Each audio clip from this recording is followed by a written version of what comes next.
परम आनंद जब तक आपके जीवन में नहीं आएगा, जब तक आप इस बात को नहीं जानोगे कि मैं कैसे दुखी होता हूँ। अगर हम कोई भी व्यक्ति कहता है कि मैं दुख से मुक्ति चाहता हूँ, मैं रोग से मुक्ति चाहता हूँ, तो तुम्हें कम से कम उसका वास्तविक कारण तो एकदम स्पष्ट तो होना ही चाहिए ना।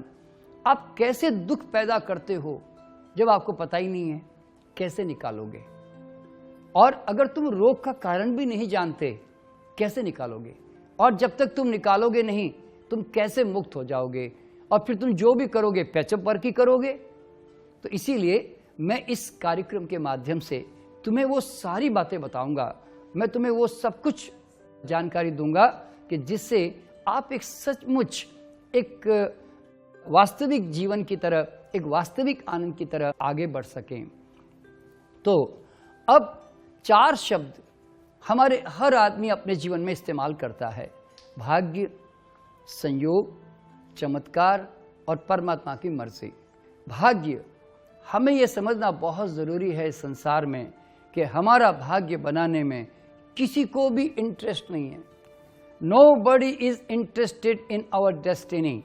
कोई आसमान में ऊपर बैठकर तुम्हारा भाग्य बड़े मजे से लिख नहीं रहा है भाई, तुम खुद लिखते हो। कब लिखते हो तुम्हें उसकी जानकारी नहीं है। हम लोग कॉन्शियसली अनकॉन्शियसली कब अपने भाग्य का निर्माण कर जाते हैं, कब हम चुंबक बन जाते हैं और कब हम आकर्षित कर लेते हैं अच्छी बुरी चीज़ों को, हमें बिल्कुल पता नहीं चल पाता। और चूंकि हम इस भाग्य के नियम को नहीं जानते, इसीलिए फिर हम सारा दोष भगवान पे डाल देते हैं। और फिर तुम जानते नहीं हो तो तुम्हें कोई भी बाबा, कोई भी ज्योतिष, कोई भी तांत्रिक तुम्हें बड़े आसानी से उल्लू बना लेता है। क्यों? तुम्हें कुछ पता नहीं है। तो आप लोगों को पता होना चाहिए कि कैसे मेरा भाग्य बनता है। आगे के कार्यक्रमों में दोस्त मैं आपको बताऊंगा कि कैसे आपका भाग्य बनता है और कैसे आप उसके मालिक बन सकते हो और कैसे आप उसको अपनी मर्जी के अनुसार चेंज कर सकते हो। मैंने किया अपने जीवन में ऐसे। मैंने 40 साल पहले सोचा आज के बाद मैं बीमार नहीं पड़ूंगा। आज मैं उस चीज़ को मेरे जीवन में उसका मज़ा ले रहा हूँ। मैंने ये निर्णय किया था कि मैं समृद्ध होकर बताऊंगा, एक बहुत ऊंचाई पे पहुंच के बताऊंगा। वो काम मैंने करके दिखाया। क्यों? वो मेरी इच्छा थी। मेरा भाग्य किसी ने ऊपर से आसमान में बैठ के लिखा नहीं है, ये निर्णय मुझे करना पड़ा। अगर आप चाहते हो कि आपका भाग्य आपके अनुसार बने तो आज आपको उसका निर्णय लेना पड़ेगा और आपके भाग्य के नियमों को अच्छी तरह से जानना पड़ेगा, तब आप अपने भाग्य का निर्माण स्वयं कर पाएंगे। और दूसरी तरफ संयोग घटते हैं जिसको हम कोइंसिडेंस कहते हैं। संयोग क्या होता है? इस दुनिया में आसमान में ऊपर बैठकर कोई संयोग घटा नहीं रहा है।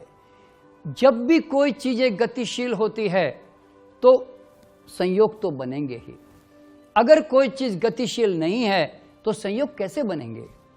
मैं तो हर सप्ताह कोई न कोई सिटी में प्रोग्राम के लिए, कार्यक्रम के लिए मैं निकल जाता हूँ और मेरे पुराने सारे जो भी मेरे दोस्त मित्र हैं वो मुझे फिर से दोबारा मिलने लग जाते।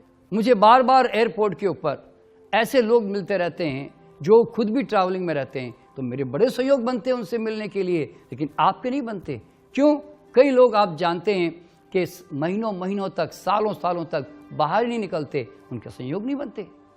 तो संयोग कोई ऊपर बैठ के घटाता नहीं है, संयोग नियमों से घटते हैं। अगर सारी चीज़ें गतिशील होगी तो संयोग बनने शुरू हो जाएंगे। आज प्लैनेट्स में संयोग बनते हैं। क्यों? प्लैनेट्स गतिशील है इसीलिए। अगर गतिशील ना हो तो संयोग कभी नहीं बनेंगे। तो इसलिए संयोग के भी नियम है। और चमत्कार, चमत्कार अज्ञानियों की भाषा, विज्ञान की जानकारी नहीं है, इसलिए हम लोग चमत्कार मानते हैं। लोग तो जादू को भी चमत्कार मानते हैं, लेकिन आप आजकल तो टीवी के ऊपर आपने देखा होगा कि जादूगर खुद ही अपनी जादूगरी के बारे में बहुत साफ साफ बताते हैं कि अरे भाई जादू है ही नहीं, सफाई है, हाथ की सफाई है, एक कला है, एक आर्ट है जो बड़ी चालाकी से पेश किया जाता है, लेकिन सामान्य आदमी उसको समझ नहीं पाता है। तो उसी तरह इस दुनिया में कोई भी चीज़ चमत्कार नहीं है। हर चीज़ के पीछे एक ठोस नियम काम कर रहा होता है। तो आप जब तक उनके विज्ञान को नहीं जानोगे, आप चमत्कार शब्द का इस्तेमाल करते रहोगे। आज आप मोबाइल टू मोबाइल बात करने को चमत्कार नहीं मानते, आप टीवी रेडियो को चमत्कार नहीं मानते। क्यों नहीं मानते? क्योंकि आपको इलेक्ट्रॉनिक साइंस समझा दिया गया है, जबकि इलेक्ट्रॉनिक साइंस दिखता तो नहीं है, लेकिन आपको जब बताया गया तो आज आप चमत्कार नहीं मानोगे ना। अगर आपको ये न बताया जाए तो जिंदगी भर तुम परमात्मा का चमत्कार ही मानते रह जाओगे। तो दोस्तों, चमत्कार शब्द तब तक ही हमारे साथ चलता है जब तक अज्ञानता होती है, और जैसे ही ज्ञान हो गया सारे चमत्कार शब्द परमानेंटली समाप्त हो जाते हैं। तो इस तरह से, और आखिरी जो शब्द है वो है परमात्मा की मर्जी। ये तो शब्द हर आदमी संसार में इस्तेमाल करता है। क्यों करता है? जब कहीं ना कहीं जाकर हमारे ज्ञान की सीमा आ जाती है, हम परमात्मा को बीच में ले आते हैं। हम कहते हैं भगवान जाने, राम जाने। लेकिन सच्चाई ये है दोस्तों कि इस संसार में परमात्मा ने कानून बनाए और परमानेंटली सो गया। वो कुछ भी नहीं करता। वो कहता है कि हे मानव, तो इस धरती पे 24 घंटे सर फोड़ फोड़ के रोता रहे तो तेरी मर्जी। तू यहाँ पे 24 घंटे हंसता खेलता नाचता गाता रहे तो तेरी मर्जी। तू यहाँ फल खा के योगा करके 500 साल जी ले तो तेरी मर्जी। तू तंबाकू खा के 25 साल से कैंसर में मर जा तो तेरी मर्जी। परमात्मा कहीं पर भी बीच में नहीं है। परमात्मा ने नियम बनाए और वो सो गया। इस संसार में परमात्मा काम नहीं कर रहा है, नियम काम कर रहे हैं। और नियम को हमारे योगियों ने कहा धर्म। धर्म का मतलब the law of nature, universe का स्वभाव। वो जो धर्म है, तो वो धर्म हम लोग चूक गए और हम लोग सांप्रदायिक हो गए, विशेष विचारों को पसंद करने वाले हो गए। संप्रदाय तुम्हारी व्यक्तिगत चॉइस है। हो सकता है तुम्हें कुछ चीजें अच्छी लगे, तुम उनके साथ जुड़ जाओ, लेकिन उससे तुम धार्मिक नहीं बन जाते। कोई हिंदू धार्मिक नहीं होता, कोई मुसलमान या कोई क्रिश्चियन या कोई सिख बन जाने से कोई धार्मिक नहीं हो जाता। धार्मिक तो वो होता है जो कुदरत के नियमों के साथ जुड़ता है, वो धार्मिक होता है। तो मैं तुम्हें धार्मिक बनाना चाहता हूं कि तुम धर्म के साथ चलो, नियम के साथ जुड़ो, और नियम के साथ जुड़ोगे तो वो सब कुछ मिलेगा जो कुदरत तुम्हें देना चाहती या तुम पाना चाहते हो। तो इसीलिए इस संसार में परमात्मा कुछ भी नहीं करता, वो तो संसार की अभिव्यक्ति है। God is an expression, God is an fragrance. वो संसार की, संपूर्ण संसार की एक अभिव्यक्ति है। इस संसार में सारे फैले हुए चारों तरफ जो ऐश्वर्य है, हमने उसको ईश्वर शब्द कहा।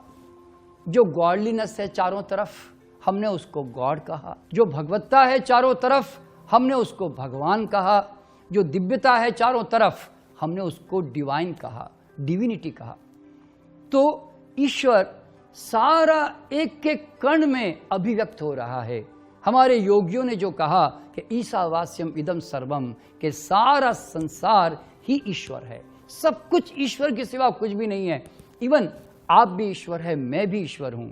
अगर मैं अपने ईगो को बीच में न लाऊं कि मैं शर्मा जी, अगर मैं ये शब्द बीच में न लाऊं, मेरे अहंकार को अगर मैं निकाल दूं तो मैं भी परमात्मा हो गया।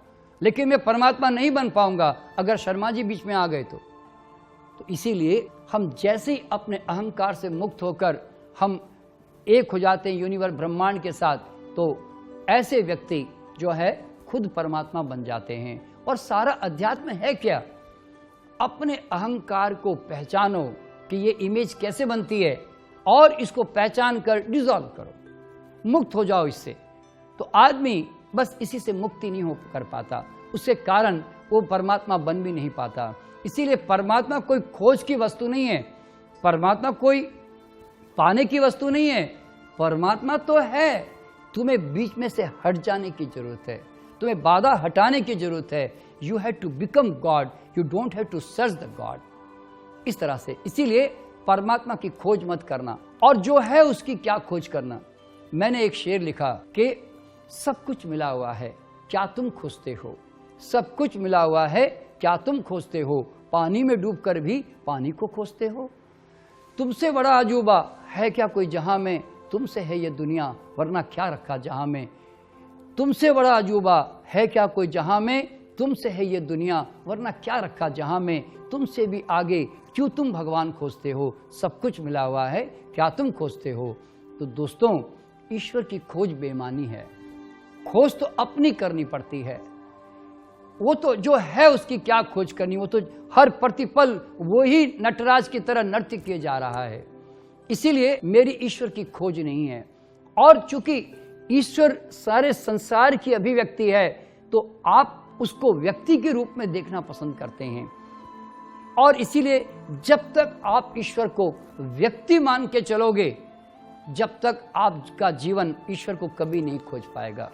और चूंकि तुम व्यक्ति मानते हो, इसीलिए तुम उसकी तारीफें करते हो, तुम उसके रात दिन तुम उसकी चापलूसी करते हो, और तुम्हें उसका डर रहता है कि अगर तुमने उसका नाम नहीं लिया, तुमने राम का नाम नहीं लिया, तो वो इतना अहंकारी है कि तुम्हें ऊपर जाएगा तो नरक में डाल देगा, और या तुम्हारे काम धंधे चौपट कर देगा, तुम्हें बीमार कर देगा, तुम्हें कोई बचाने नहीं आएगा। ये सब सदियों से ईश्वर के नाम पर जो तुम्हारे दिमाग में जो डर डाल दिए गए ना, इन डर से बाहर निकलो। ईश्वर कोई डरने की वस्तु नहीं है।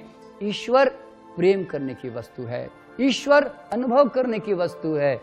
वो तो ईश्वर के प्रति कृतज्ञ हो जाओ कि संसार को उसने कैसा बनाया। एक बहुत सुंदर सा शेर है कि ए मुसव्विर हाथों से तेरी बलाएं ले लूं, ए मुसव्विर हाथों से तेरी बलाएं ले लूं, क्या खूब तस्वीर बनाई तूने मेरा दिल बहलाने के लिए। तो इसीलिए ईश्वर मेरे लिए डर का विषय नहीं है। मुझे उसकी चापलूसी की जरूरत नहीं है। मुझे उसका नाम लेकर सारे दिन कोई मस्का पॉलिशी करने की जरूरत नहीं है। मैं तो हर पल उसको कृतज्ञता प्रकट करता हूँ, धन्यवाद देता हूँ। हालांकि वो धन्यवाद का इंतजार नहीं कर रहा है, लेकिन धन्यवाद देकर मैं मेरे घर में गुलाब के फूल खिलाता हूँ। तो इसीलिए आपको धन्यवाद देना है तो दो। वो वेट नहीं कर रहा है। ईश्वर तुम्हारी प्रार्थनाओं का इंतजार नहीं कर रहा है। प्रार्थना तुम्हारा अपना स्वर्ग है।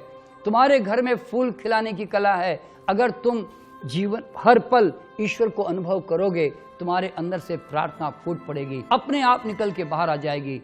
प्रार्थना का मतलब, प्रार्थना कोई जबरदस्ती की चीजें नहीं है कि रोज सुबह उठो और 15 मिनट जोर जोर से कुछ बोल के अपने काम पे निकल जाओ। इसको प्रार्थना नहीं करते हैं।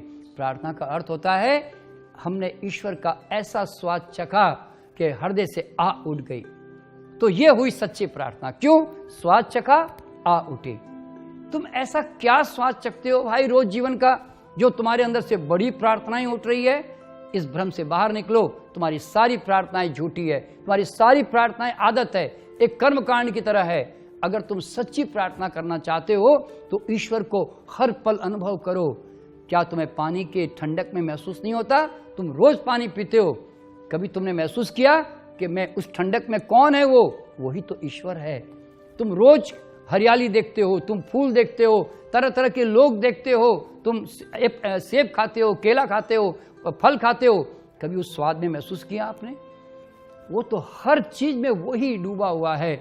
आप थोड़ा होश में आकर जीवन को जियो तो तुम्हें तो सेब के स्वाद में भी नजर आ जाएगा, पानी की ठंडक में, बाहर की हवा में, आसपास के अलग अलग विविध प्रकार के लोगों में, अलग अलग चरित्र में, अलग अलग रंगों में तुम्हें वो ईश्वर नजर आ जाएगा। कीचड़ में भी नजर आएगा, कांटे में भी नजर आएगा, अंधेरे में भी नजर आएगा, फूल में भी नजर आएगा, सब में नजर आएगा। लेकिन हम लोगों ने क्या किया है? ईश्वर को बांट दिया। ईश्वर संपूर्ण सत्ता का नाम है। चाहे वो कीचड़ है तो भी वही, कांटा है तो भी वही, फूल है तो भी वही, और जो कुछ भी है सब कुछ वही है।